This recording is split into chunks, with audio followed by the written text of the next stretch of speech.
You are listening to It's Midnight Somewhere with DJs Mistress McCutcheon and The Wasteland. It's midnight somewhere. It's midnight. It's midnight somewhere. It's midnight. Hi, this is Mistress McCutcheon coming to you from downtown Toronto. I'm accompanied by my DJ partner in crime, The Wasteland. Also coming from western downtown Toronto. Today's topic, we're talking about one of the most recognizable figures from horror, who's defined the look and the demeanor of vampires on screen as we know them, and forever immortalized by Bauhaus. We're talking about Bela Lugosi. And I know our producer actually threw the curveball at us, but why him on a goth podcast? And I think it's important to just lay the groundwork right away. He kind of, it's a whole style and everything. Like, the man was buried in one of his Dracula cloaks, so or capes. I don't know what the correct terminology is, but there's an entire fashion line that looks like stuff he would have worn in the movie. And God damn it, the Count from Sesame Street is even based off of that character. That, and I think one of our tie-ins talking about Bela Lugosi on a goth podcast is, as horror fans, I think there's a big tie-in with horror. And when it comes to the classic Hollywood monsters, we know Boris Karloff, who forever defined the look of Frankenstein's monster, and Lon Chaney is another big name as far as the classic monsters, who was known for his starring roles in The Hunchback of Notre Dame and The Phantom of the Opera. But Bela Lugosi has defined vampires and what that look is and how that's carried through in the goth aesthetic, I think, is pretty clear. Yeah, I'd agree with that. So this is going to be more of a talky podcast, as we've done some research, probably along the lines of one of our more historical episodes, obviously. Yeah. So strap in, folks. Let's get to it. Aren't you drinking? I never drink. Why? For a man who had a career that spanned over 5 decades, 5 marriages, and 2 world wars, he was born Bela Ferenc Desko Blasco in Lugos, Hungary, in a region that is now Romania, on October 20th, 1882. So his stage name actually comes from his birth city. He's the youngest of 4 children. At the age of 12, he had dropped out of school, and his father died, which was a major event in his life that caused him to go on and carve his own path. His family was very middle class. His father was a banker. They didn't see acting as a respectable profession, but he ran away from home. He was very interested in pursuing the arts. He took up a bunch of odd jobs and became an actor. He was born about 50 miles away from the castle of Vlad Tepes, Dracula, Count Dracula, who he would later go on to perform as in an embellished sense for many, many years, and his most recognizable character. He made his stage debut at the age of 20 in 1902, and that was when he adopted the name Bela Lugosi in the following year. Local critics called him the Laurence Olivier of Hungary, which is kind of interesting, really, when you think about it. And he was invited to join the National Theatre of Budapest that same year. Yes, he was a member of the National Theatre from 1913 until 1919, and at the start of World War I, he voluntarily joined the army and served as a lieutenant in the 43rd Royal Hungarian Infantry. The ski patrol, to be precise, actually. He was a ski patrol guy. That's just... Like, I know everybody wants to talk about how Christopher Lee was, like, in World War II and all that, but can you imagine, like, I think of Bela Lugosi, I think of him as Dracula, and now all I can think of is Dracula on skis with a rifle. It definitely paints a picture. It is a picture. After the war, though, or when his service was completed, he did return almost immediately to acting as cinema began to gain popularity. Yeah, because apparently he had been injured a couple times in the war, returned and was acting in Germany. He did, though, emigrate to America in December of 1920. He entered the country at New Orleans and then made his way to New York and went through immigration at Ellis Island. It wasn't voluntary. He was forced out of his country after becoming a leader in the Communist Party there. So after he got out of the military, after being injured a few times, as you said, he became a supporter of the Hungarian Communist Party, which was founded in December 1918. And its leader, who was also known as Bela Kun. They were following the example of revolutionary Russia, and a mass uprising overthrew the old regime. And the Hungarian Soviet Republic was founded on March 21st, 1919. During this time, Lugosi led a demonstration of actors in March 1919 and emerged as a high-profile organizer. He then founded the Free Organization of Theatrical Employees, which later expanded into the first film actors union in the world, known as the National Trade Union of Actors.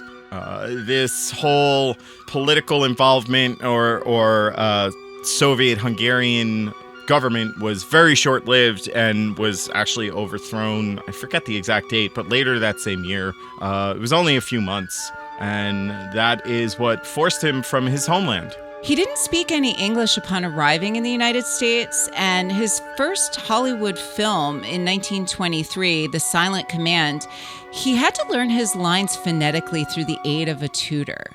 He later landed the role of Dracula in 1927 in a Broadway production, and the production was a big success, and Lugosi stayed with the show for the duration of its 3-year run, including the tours that were involved.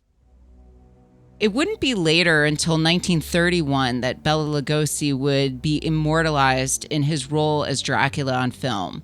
It was rumored that Lon Chaney was the first choice for the role, and that Lugosi was only chosen due to Chaney's death shortly before production, but Lon Chaney was actually contracted to MGM, and the director Todd Browning, who also directed Freaks the following year, he was directing this for Universal. And Bela Lugosi was still an unknown, so it was kind of not a likely choice for Bela Lugosi, but the Hollywood Filmograph also lobbied on his behalf for him to get this particular role. Bela Lugosi was also offered the role of Frankenstein, but he turned it down and felt that it was beneath him because he would have so few lines in that role and be so covered in makeup.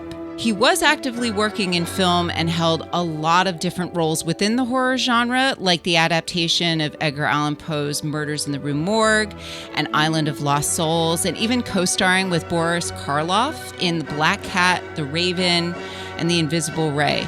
But throughout Bela Lugosi's career, he had quite a few ups and downs, especially struggling with poverty and drug addiction. The interesting thing to note was Boris Karloff being one of the other big name horror actor. They would be in a couple of movies together. We're always professional and courteous to each other on set, but they did not socialize at all off set. They had, they would have a working relationship, but that's it. So I know some people wondered or have wondered, I wonder what they were like outside, but they didn't really hang out. Yeah, because it's been rumored that Bela Lugosi and Boris Karloff had sort of a rivalry, sort of akin to like Bette Davis and Joan Crawford, but that really isn't true. And even when Bela Lugosi was social, he'd have a lot of social gatherings at his home with various other members of the community that were also Hungarian immigrants. He wasn't really into the Hollywood schmoozing. Yeah. Because I know if you've ever seen Tim Burton's film Ed Wood, there's a lot of inaccuracy that's portrayed in that film. And it makes it seem like Bela Lugosi was super anti-Boris Karloff. Yeah, I think they took a lot of liberties with people's impressions of him, because he was kind of a private man, and as you said, he kind of ran with his people. During the 20s, he would marry 3 times, once for 3 days. He had an affair with Clara Bow at one point, which I did not know before doing some research here. For folks who may not know who Clara Bow is, if you Google her picture, her look is iconic. She's unmistakable. She was the it girl of the silver screen in the 1920s. her career kind of fizzled out upon the arrival of talkie films. But she's one of the original flapper actresses. So I didn't know that she had involvement with Bela Lugosi, which I thought was very interesting. Interesting. I didn't know that either. Yeah. I didn't find that bit when I was doing my end of this. The other thing to note, because we've talked about the play of and the movie for Dracula, is that he never wore fangs in any portrayal of Dracula. Yes. I mean, anybody who's seen the movie would notice he hasn't worn fangs, but he didn't do it in the play either because he already had a thick enough accent trying to get a lot of the words out, so he didn't want it to get in the way. Yeah. He was very prolific also but he did do things within Hollywood. He was a founding member of the Screen Actors Guild, and he was member number 28. So, he really had a thing for labor and people being represented. He was a card-carrying communist for pretty much his whole life, so... Yeah, which that I did not know. I knew he was politically active, but I was not aware that he was communist. Oh, yeah. As a very private person, he had a very public problem. Due to injuries sustained from his military service, he had developed a severe and chronic sciatica, and doctors had prescribed heavy opiates to him. He became addicted to morphine and to methadone, and the growth of his dependence was proportional to his dwindling screen offers. He was a big star for Dracula, but then he kind of got pigeonholed and stuck on that role. And that's what he has always been known for and again has been immortalized as. His last A movie was Abbott and Costello Meet Frankenstein in 1948, although his drug use was so notorious that producers initially weren't even aware that he was still alive, and they had penciled in another actor for the role. Yeah, and it actually was only the second time he played Dracula. He only played Dracula in Dracula and in Abbott and Costello Meet Frankenstein. Yeah. And he had been out of it for so long at that point, as you said, the people thought he was dead due to his drug problem. Well, in the 1950s, he attempted to revive his career in England doing a touring production of Dracula, which was described as being a totally mismanaged failure that never made it to the West End theaters. He had landed some roles in B-movies such as Mother Riley Meets the Vampire and Bela Lugosi Meets a Brooklyn Gorilla, but by 1955, he had voluntarily checked into the state hospital in Newark, California. And around this time is the same time he started working with the man known as the worst director in the world, the ambitious but financially strapped Ed Wood. Yeah, who you could almost do an entire episode on Ed Wood, but as you said, there's already a movie on it. It's not a particularly great movie, but it can be a fun watch if you're into classic schlock. Oh, sure. It's very much filmed in that. It's very much filmed in that vein. When working with Ed Wood, one of the films he was involved in was Glen or Glenda, where he held a role as a scientist. Then, of course, there's Plan 9 from Outer Space, which would be released in 1957, with Bela Lugosi in the film partially. Yeah, he died in the middle of the production, right? That's right. He died of a heart attack on August 16th, 1956, lying in his bed in his Los Angeles apartment at the age of 73.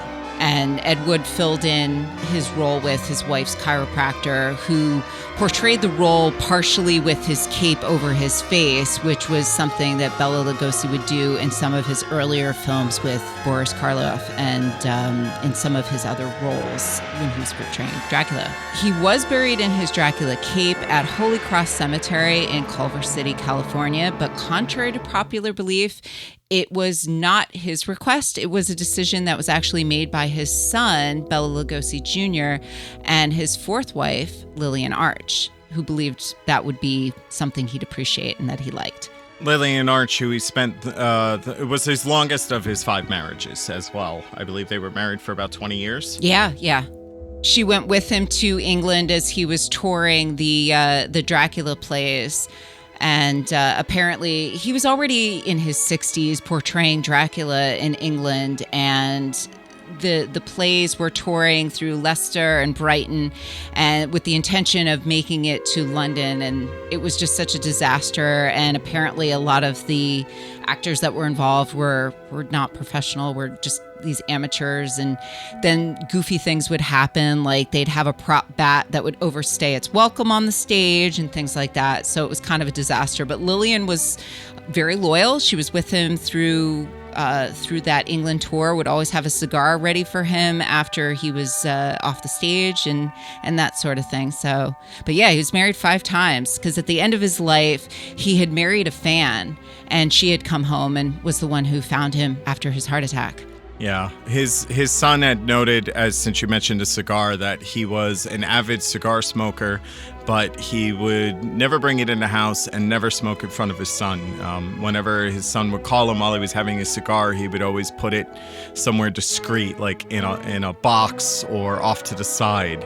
So he was pretty good, according to notes from his son that I found, on keeping his vices away from him. Yeah. Which is pretty considerate. There's a lot of parents today that don't bother. So, I mean, that's, an admirable trait there. Oh, I agree. So, here's one for you. Did you know in 1935, he was named the honorary president of the Los Angeles Soccer League because he was that big of a fan? Really? Yeah. Jeez.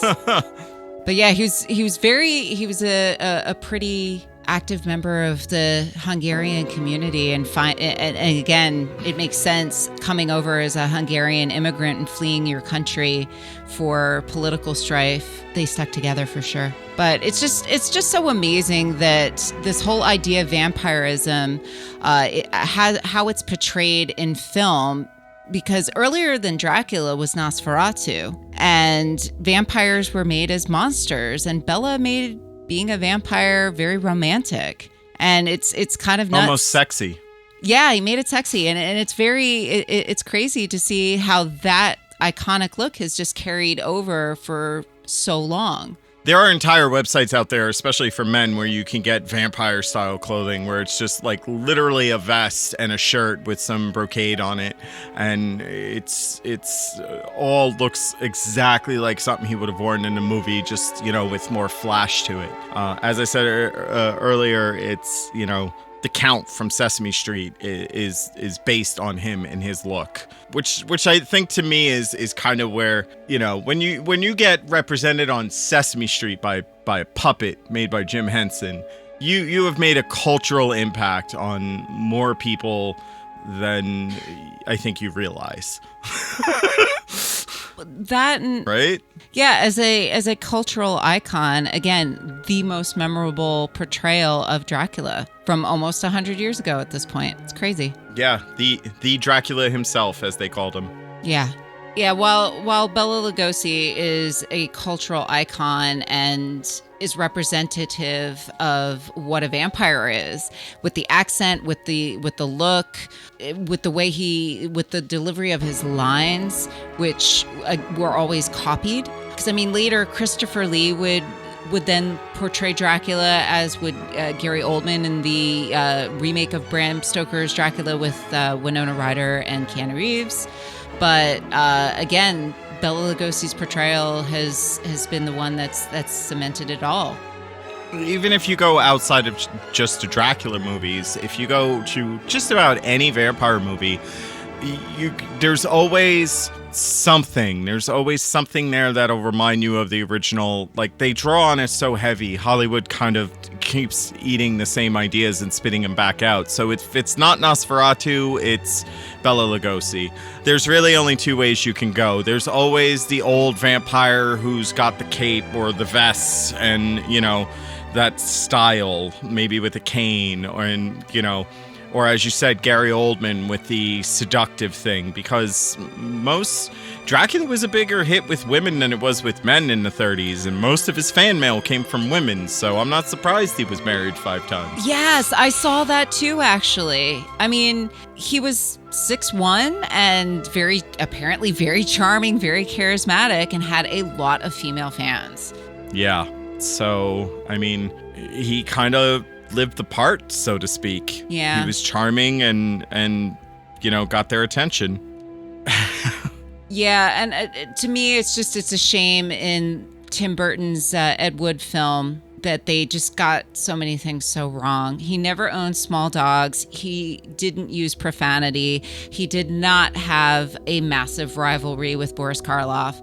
So the way he was portrayed in the film is just wrong. Yeah, almost comically bad. They turned him into almost a punchline for the movie. Yeah, it's a shame. One of the other fun facts I found in researching this is there is a Bela Lugosi website that has various notes from his son. And there is a listing of all his residences, of where he lived in New York and where he lived in LA. That's interesting. Yeah, which is funny because he was in Midtown and then he was on the Upper East Side, if I'm remembering correctly. And it's funny just because it makes me wonder, okay, well, after when we make it to a time where travel can happen again, it'd be really interesting to kind of come upon these locations and check them out. Especially if they're still there. I mean, that becomes part of it. Well, yeah. In Midtown, more so than Midtown than probably the Upper East Side, but... Well, then again, whenever we can travel again freely and when things kind of pass over as far as quote unquote getting on the other side of this, we'll be able to give a tour of New York of what used to be there. We'll play the game of what used to be here. Oh yeah, that place that used to be this club. Oh, that place that used to be blah blah blah. I feel like we'll be able to do that in Toronto at the rate things are going when this is over. But that's altogether too depressing to get into right now. Yeah, but seriously, in the interim, we could always go to Google Maps and kind of check out these various locations. You can get the listing of Bela Lugosi residences on the website. It's belalugosi.com.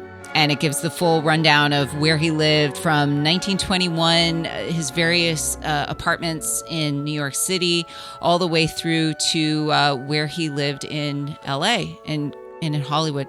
So as far as the tie-in to the goth culture, Bauhaus brought in Bela Lugosi with their 1979 recording of Bela Lugosi's Dead, which can be noted as maybe officially the first gothic rock song or goth song over 40 years ago now. So, and the various imagery that's actually used for that album come from the Cabinet of Dr. Caligari, which is a film from the 20s in Weimar era Germany.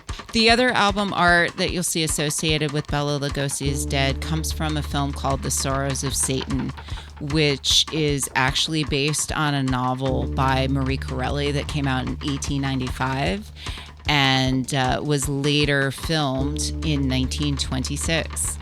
So I got a question for you. Okay. Have you watched the original Dracula? I actually have only seen it in bits and pieces. I actually sat down and watched it when I was like 11.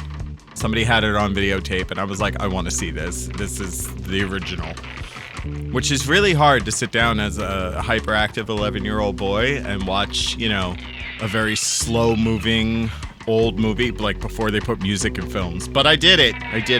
And it was something. It was something because, they limited his lines, but he delivered them well and creepy.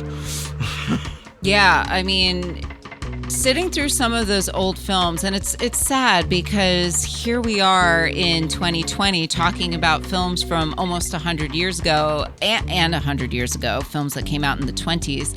And a lot of these films are getting lost because the film itself is degrading and we're losing these. But it's really funny to see how things were done because of the technology that was available to them and how things were acted and how things were portrayed. And you'll see a lot of overacting in a lot of films at this time because these are actors that are coming from the stage who had to project their expressions and their emotions for the back row. And seeing that on film, it looks very extra by today's standards. I mean, unless you're watching a Gary Oldman movie. Sure. Oh man, I couldn't help it. That version of Dracula, again, nothing beats the scene of beheaded Lucy Westenra and then the plate of meat that is cut right after. That direct cut from the flying decapitated head to the meat being sliced on the plate. Yeah, very gruesome and very clever at the same time. So here's my my confession. I've only seen bits and pieces of that movie. I've never seen the whole thing all the way through. Oh shit! Okay, yeah, I remember seeing that in the theater. I remember seeing that one in the theater. Well, I can't say that about Bela. That one we saw when it came out in the theater, and because then of course the other one that came out that we all were woo woo about was Interview with a Vampire. Because I remember when I picked up that book. Oh, Louis. Oh, the film did not age well. It did not age well at all. But I remember what a big impact that book had on me and what a big impact Dracula had on me when I sat down to read that book. I Interview with a Vampire, just because I feel like Lestat draws upon Bela's rendition of Dracula a little bit more than Brad Pitt does in that movie. Mm-hmm. But the book I really liked, and then I tried to read Lestat after that, and that's when I gave up on Anne Rice. I don't even think I finished Lestat. No, that's fair. It was not good, in my opinion. I think a lot of us went through an Anne Rice phase. I had my Anne Rice phase. I got into reading The Witching Hour, and then in the middle of the book goes off on this whole tear of the Mayfair witches' history in the middle of the book, and then I just couldn't anymore. So I got over that real quick. All right. But oh my God, we're rambling though about vampires quite a bit, but. Again, but that's kind of the point, and that's where it comes back to, because I think vampires are kind of like, as far as goths and horror, vampires have always kind of been central. Nobody can make a vampire movie anymore without being somewhat goth-driven, fucking underworld terrible movies. But whatever. Well, you're either going to portray one of the two styles of vampire. You're either going to go with the Nosferatu, Count Orlok version with Max Schreck as Count Orlok, who apparently did not need that much makeup. He was not a good-looking dude. But he made the vampire monster, where Bela Lugosi made the vampire this elegant aristocrat. Yep. So it's their size of a coin, and it's one or the other usually, and sometimes both in the same movies, like what we do in The Shadows. Yeah. So I think we were really inspired to bring up Bela Lugosi as a podcast episode to talk about the tie-in with the goth aesthetic. As far as the look of vampires and how big of an impression that has left in the fashion of our subculture. Because we do talk a lot about music, and music is our lifeblood on this podcast, but I think the aesthetics and the fashion of our subculture is a pretty big role here too. Because it's such a visual identifier of who listens to what and what are you into, and finding people who have like interests.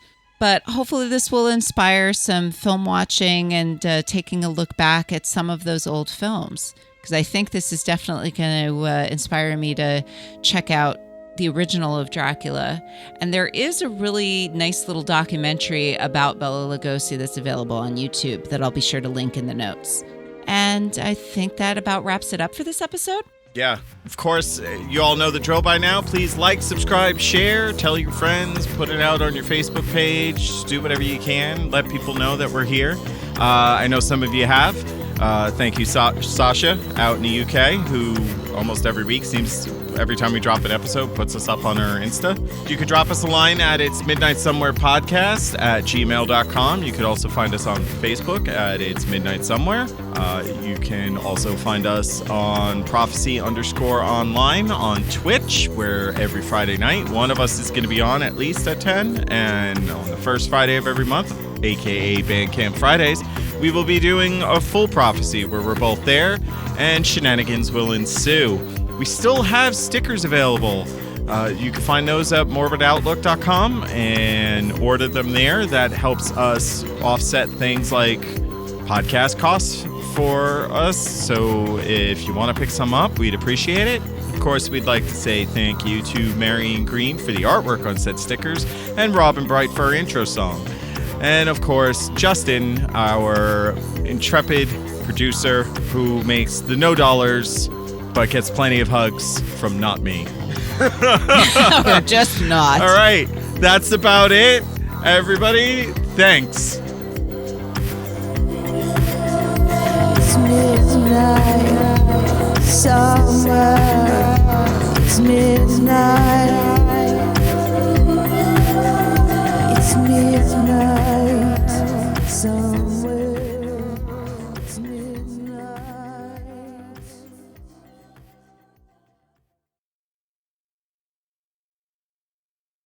This podcast was almost called Shitburger Dumpster Fire.